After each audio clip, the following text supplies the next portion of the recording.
Hi and welcome. My name is Tolan and I'm the co-founder of Productivity Me. In this video, we're going to go ahead and look at how to clear both the cell content and its formatting.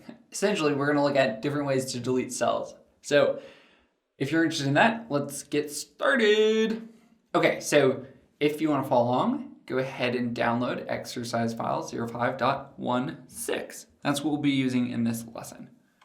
So just as a review, in the last video, we looked at a couple different ways to clear formatting. We could do that by taking our format painter, or rather placing our cell in a cell that doesn't have the format painter or doesn't have format, and then using our format painter and erasing the format.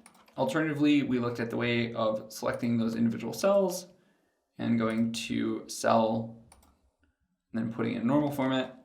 We then discussed the idea of using the delete key to clear the contents, but not the formatting, or right-clicking and clearing the contents that way.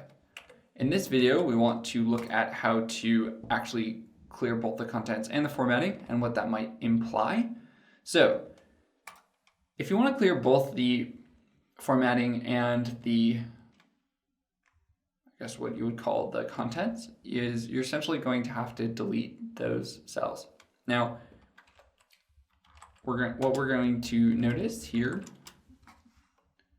is that, well, we'll just take data and we'll paste it in all of these cells.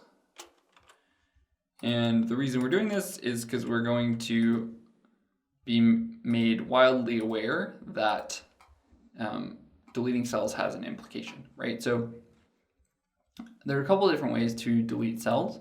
One way to delete a cell, i.e. to delete both the formatting and the contents of that specific cell, would be to right-click and go to delete.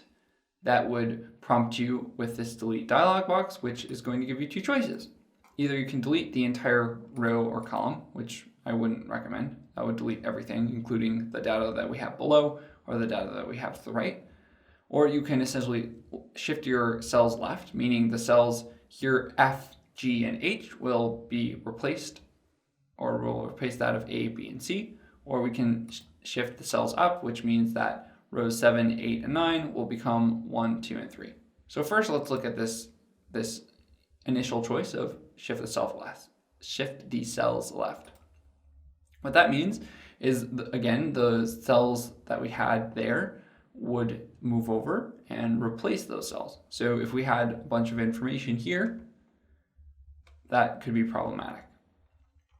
Now, if we were to do the opposite choice, if we were to right-click and go to delete and move them up, all of this data is going to move up. So if we were to delete, that too would potentially be problematic.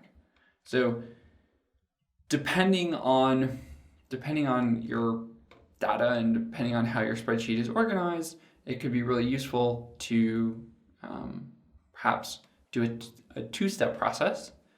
If you want to do a two-step method, you could first delete the contents, and then you could reset the formatting.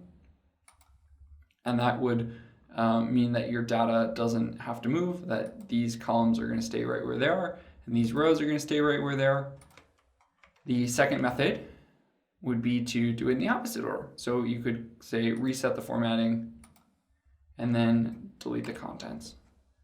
But either way, if you were to instead decide that you want a quick approach, one step, delete your data or delete your contents, it's going to shift some of your columns to the left, or instead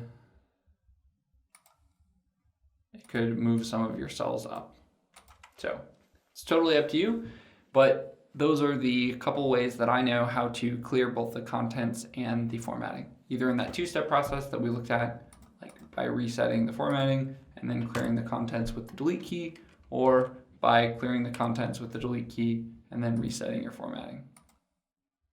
So with that, in our next video, we're going to go ahead and look at how to insert a shape within Microsoft Excel and how and why you might want to do that. So join us in the next video, and we'll see you again soon. Thanks for watching.